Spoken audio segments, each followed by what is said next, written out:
السلام علیکم ناظرین، میں ہوں آپ کا ہوسٹ، آپ کا میزبان ارسلان، اور آپ دیکھ رہے ہیں حیدر علی ٹی وی۔ ناظرین، اس وقت ملک میں جو سیاسی کوہرام برپا ہے یہ مکمل طور پر غیر سیاسی ہے۔ دراصل پاکستان میں اس وقت پولیٹکس نہیں بلکہ پاور پولیٹکس ہو رہی ہے۔ مطلب یہ کہ چند شخصیات کی ذاتی لڑائی ہے جو بھرپور طور پر صرف اور صرف ان کی ذات سے منسلک ہے۔ اس امر کو، اس سچائی کو چھپانے کے لیے بیانات، پریس کانفرنس اور ٹاک شوز کی ایسی گرد اڑائی جا رہی ہے کہ کسی کو پتہ نہ چل جائے۔ بتایا یہ جا رہا ہے کہ یہ سیاسی قیامت عام لوگوں کے مسائل کو حل کرنے کے لیے برپا ہو رہی ہے، مگر ایسا کچھ بھی نہیں ہے۔ حقیقت تو یہ ہے کہ اقتدار اب چند گھرانوں اور سیاسی گروہوں کی ضرورت بن چکا ہے، اور اس کے ذریعے ملکی وسائل پر بھرپور قبضہ کرنا اصل ان کا مقصد ہے۔ ذاتی دولت میں ہزاروں گنا اضافہ کرنا حاصل جدوجہد ہے۔ یہ اتنی تلخ بات ہے کہ نہ کوئی اس کو تسلیم کرتا ہے اور نہ ہی اس عنصر پر بحث ہوتی ہے۔ ہر غلیظ مقصد کو جمہوریت کے سنہری کپڑوں میں ملفوف کر کے اس کو لپیٹ کر لوگوں کو فریب دیا جاتا ہے۔ یہ بھی ماننا چاہیے کہ کافی حد تک یہ چند لوگ اپنے اپنے غیر مثبت کام میں کامیاب ہیں۔ مسلسل جھوٹ سننے سے اب قوم کی ذہنی ساخت بھی تبدیل ہو چکی ہے۔ وہ بھی معمولی سے فائدے کے لیے زندہ آباد مرد آباد کے نعرے لگانے کو اپنی زندگی کا مقصد سمجھتے ہیں۔ اور کیوں نہ سمجھیں، ہمارے اکابرین میں سے چند اخلاقی منزل پر فائز ایک بھی ایسا شخص نہیں ہے جس سے عوام کسی بھی صورت میں متاثر ہوں۔ یعنی بہترین بلکہ مناسب رول ماڈل کا نہ ہونا بھی اب ایک عملی مسئلہ بن چکا ہے۔ یہ تقاریر اور بھاشن ایسے ہی چلتے رہیں گے اور عام لوگوں کے ذہنوں میں انتشار پھیلتا رہے گا۔ ذرا سوچیے ہو کیا رہا ہے۔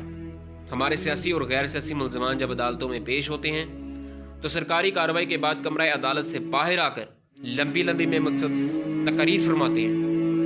واحد مقصد ہوتا ہے کہ لوگوں کو بتایا یہ جائے کہ وہ کتنے مظلوم انسان ہیں۔ ان تقریر میں گروہی ساتھی اپنے اپنے سیاسی لیڈر کی خوشنودی حاصل کرنے کے لیے عین کیمرے کے سامنے کھڑے نظر آتے ہیں تاکہ قیادت کو معلوم ہو سکے کہ وہ ان کے کتنے وفادار ہیں۔ یہ سلسلہ کئی بار تو صبح 9-10 بجے سے شروع ہو جاتا ہے اور پھر دن بھر جاری رہتا ہے۔ اگر یہ عرض کروں کہ ہر پیشی کے بعد ایک چھوٹا سا سیاسی جلسہ منعقد ہوتا ہے تو یہ جھوٹ نہ ہوگا۔ دل پہ ہاتھ رکھ کر دنیا کا ایک ملک بتائیے جس میں مالیاتی جرائم کے ملزمان عدالت میں پیش ہونے کے بعد اتنے دھڑلے سے تقاریر فرماتے ہوں۔ سوال یہ ہے کہ کیا عدالتیں بذات خود اس منفی رجحان پر پابندی لگا پائیں گی یا نہیں؟ قیاس ہے کہ عدالتوں کا موقف یہ ہوگا کہ یہ سب کچھ ان کی کورٹ سے باہر ہو رہا ہے، لہذا اس طوفان بدتمیزی سے ان کا کوئی تعلق نہیں۔ چلیے پھر دوسرا راستہ یہ بھی ہو سکتا ہے کہ سیاسی شخصیات پر مالی بدعنوانی کے مقدمات کو عدالت سے براہ راست ٹیلی کاسٹ کیا جائے۔ اس سے کم از کم یہ تو ظاہر ہوگا نا، یہ تو ضرور ہوگا کہ لوگوں کو معلوم ہو جائے کہ کون سا لیڈر پیشی بھگتنے کے بعد سچ بول رہا ہے یا جھوٹ بول رہا ہے۔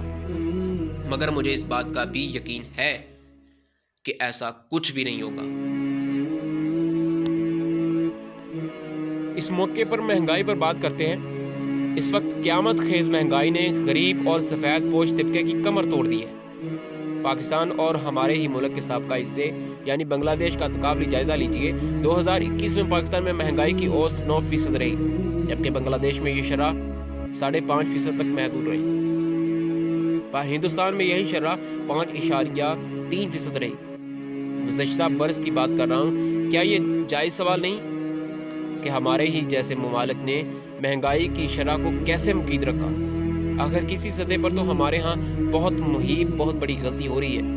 اگر یہ جواز دیا جاتا ہے کہ مہنگائی پوری دنیا میں بڑھی ہے، جو کہ درست بات ہے، تو یہ پوچھنا بھی بنتا ہے کہ ہمارے ہاں اتنی زیادہ مہنگائی کیوں برپا ہوئی ہے؟